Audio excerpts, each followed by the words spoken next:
첫 번째, 내가 태어난 날 일주에 대해서 알아가지고 가야 된대. 두 번째는 나의 용신, 나를 도와주는 신의 기운이 어떤 기운인지 그거에 대해서 얘기를 들어야 된대요. 세 번째, 대운, 내 대운이 언제 어떻게 바뀌어가는지에 대해서 얘기해야 된다고 하더라고요. 그 다음 네 번째, 내 사주의 목화토금수 5가지 색깔 중에 어떤 색깔이 더 강한지에 대한 이야기를 듣고 오라고 하더라고요.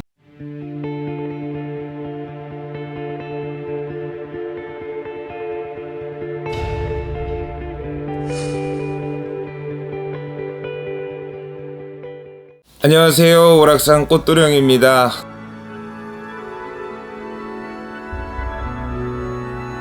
선생님 안녕하세요. 네, 안녕하세요. 무당에게 네. 이제 꼭 물어봐야 하는 것들, 무당에게 점을 보거나 좀 속이 시원하지 못하다면 얼마 전에 인스타그램이 있죠, 별스타그램. 거기에 흥미로운 주제가 떠 있어. 내가 한번 봤었어요. 근데 간혹가다 젊은 친구들이 나한테 와서 이거를 꼭 물어봤었어. 뭐냐면 점집에 가서 점을 볼 적에 이것을 꼭 물어봐야 된다라고 써 있더라고요. 그게 뭐냐면 첫 번째, 내가 태어난 날 일주에 대해서 알아가지고 가야 된대. 두 번째는 나의 용신, 나를 도와주는 신의 기운이 어떤 기운인지 그거에 대해서 얘기를 들어야 된대요. 세 번째, 대운, 내 대운이 언제 어떻게 바뀌어가는지에 대해서 얘기해야 된다고 하더라고요. 그 다음 네 번째, 내 사주의 목화토금수 5가지 색깔 중에 어떤 색깔이 더 강한지에 대한 이야기를 듣고 오라고 하더라고요. 거기에 써있는 게 그랬어. 그래서 나한테 꼭 와가지고 색깔이 뭔지, 자기 용신이 뭔지 이런 걸 물어보더라고. 근데 점을 보는 곳도요, 여러 가지 부류가 있어요. 저희가 신령님을 모시고 이렇게 신당을 마련해서 신령님의 기운으로 점을 치는 신점이 있고요. 공부를 해서 사주를 기반으로 8글자를 가지고 점을 보는 건 이 사주를 본다 그래요. 명리를 본다고 얘기를 하거든요. 그 다음에 하늘에 떠 있는 별을 보고 점을 보는 건 전성술이라 그래서 그 하늘에 떠 있는 별을 보면서 보는 경우도 있고요.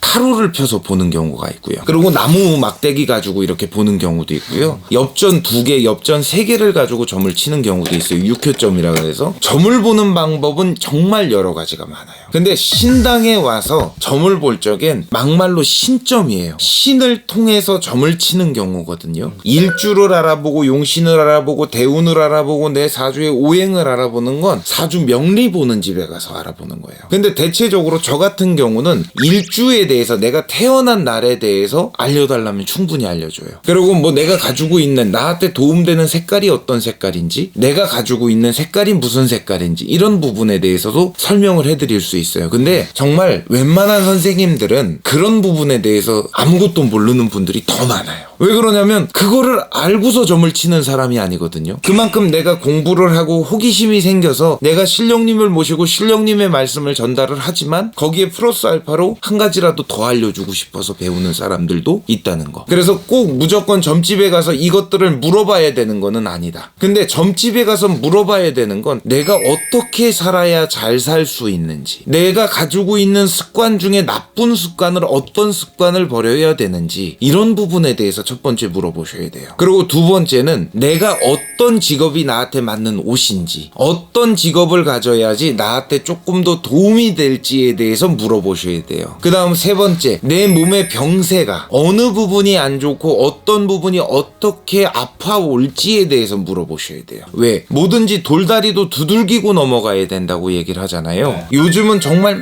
많은 병들이 많이 있어요. 근데 그 중에 어떤 병이 됐든지 간에 위에서 오는 병일지, 머리에서 오는 병일지, 갑상선에서 오는 병일지, 자궁에서 오는 병일지, 남자 뭐 전립선에서 오는 병일지, 아니면 뼈질환일지, 이런 것들은 조금 물어보고 가셔야 된다는 거. 실질적으로 점을 보다 보면 대다수의 분들이 그래요. 궁금한 거 있으세요? 물어봤을 때 궁금한 게 없어요. 아니면 준비를 안 해왔어요. 하면 물어보는 것들이 뭐냐면, 저는 결혼은 언제 할까요? 어떤 남자를 만날까요? 돈을 얼마를 벌 수 있을까요? 이런 거 다 쓰잘데기 없거든. 왜 쓰잘데기 없는지 설명을 해드리면, 보세요. 나는 가만히 앉아서 하늘에 떠 있는 저 달이 떨어지기를 기다리고 있고 하늘에서 감 떨어지길 기다리고 있으면 연애가 될까요? 안 돼요. 돈도 내가 노력을 하고 노력을 한 만큼 결과치가 얻어지는 게 돈이잖아요. 그런 결과치가 나올 수 있게 행동하는 법을 가르쳐달라 그래야 되는 거지. 왜 돈을 벌까요? 어떻게 할까? 이렇게 막연히 물어봐서 하늘에 있는 뜬구름을 나한테 일러달라 그러면 알 수 있는 부분이 없다는 거죠. 뜬구름처럼 물어보면 나도 뜬구름처럼 대답할 수밖에 없다는 거예요. 요즘 진짜 소 탄 사람, 말 탄 사람, 개 탄 사람이 많어. 내가 높은 의자 앉았다고 뭐라고 그러는 사람, 얕은 의자에 앉았다고 뭐라고 하는 사람, 내가 말을 퉁명스럽게 했다고 뭐라고 하는 사람, 뭐 하는 사람 많아.